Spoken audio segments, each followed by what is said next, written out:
Mr. Speaker, yesterday the Education Workforce Committee passed H.J. Res. 45, a Congressional Review Act resolution to overturn Biden's student loan bailout. I thank Representative Bob Good for sponsoring this crucial resolution.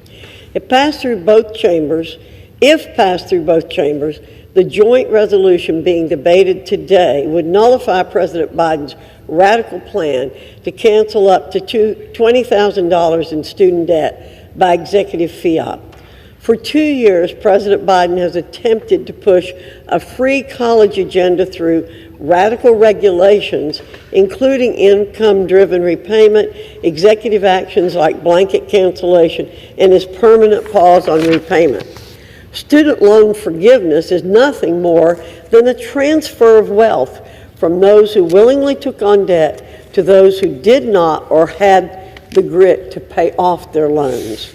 Just 13% of Americans hold student loan debt, and over half is held by graduate students. In other words, President Biden is forcing the very people Democrats claim to care about, low-income families, disadvantaged populations, and blue-collar workers who never step foot on a college campus, to pay someone else's tuition bill. How much would it cost the American taxpayer? President Biden's student loan bailout alone will cost taxpayers an estimated $315 billion, according to the Congressional Budget Office. Coupled with his reckless income-driven repayment plan and other expansive regulations, his student loan scams could cost as much as $1 trillion.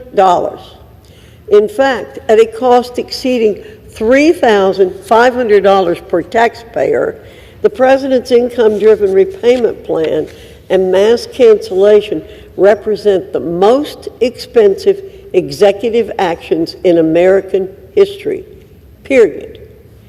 These illegal actions also come at a time of rip-roaring inflation, as Democrats' reckless spending sprees push our economy to the precipice of recession.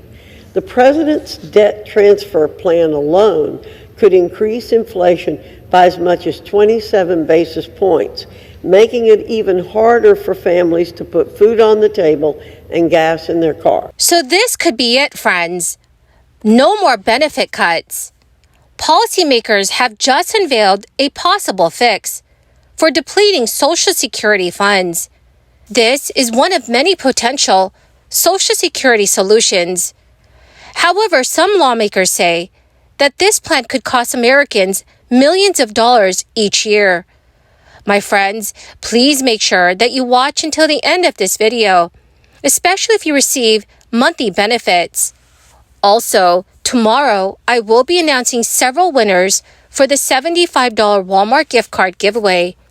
If you'd like to enter these weekly giveaways, all you have to do, my friends, is click and like several of my videos and then comment below the keyword of each video that you watch.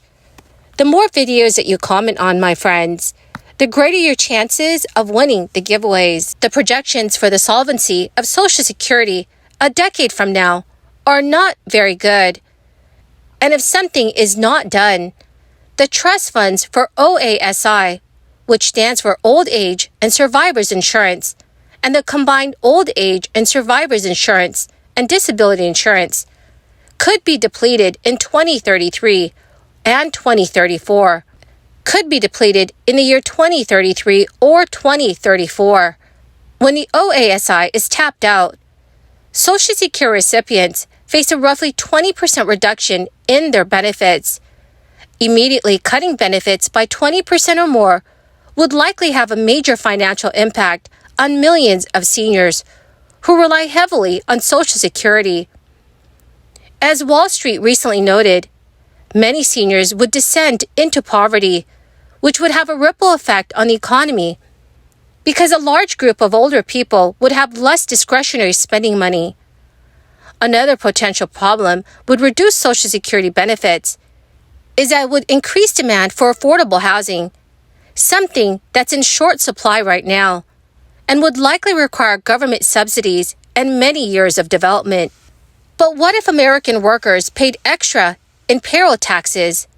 Would that save Social Security? A recent brief from the Center for Retirement Research raises that question. American workers paying a higher payroll tax to save Social Security likely would not be enough. The report states this part of the Social Security financing problem could be transferred to general revenue. And if so, the average income tax rate would have to increase by 2.3 percentage points from 14.1% to 16.4% in 2024. In 2023, Social Security's 66.4 million beneficiaries enjoyed a historic increase to their monthly check.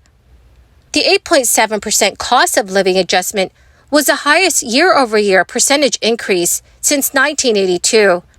In nominal dollars, it represents the largest payout increase since Social Security payouts began in 1940. The average retired worker saw their monthly check go up by about $146 this year. The primary reason the program's cost of living adjustment soared this year is because of historically high inflation in 2022. Rapidly rising prices for oil and natural gas, coupled with a big uptick in food and shelter costs, led to 2023's sizable benefit boost. But we have to wait to see what next year's increase will be and if it will cover rising costs. President Biden's education secretary has also confirmed that another extension of the student loan payment pause is not on the horizon. Today, Education Secretary Miguel Cardona testified before the Senate Appropriations Committee on his budget requests and plans for the upcoming fiscal year.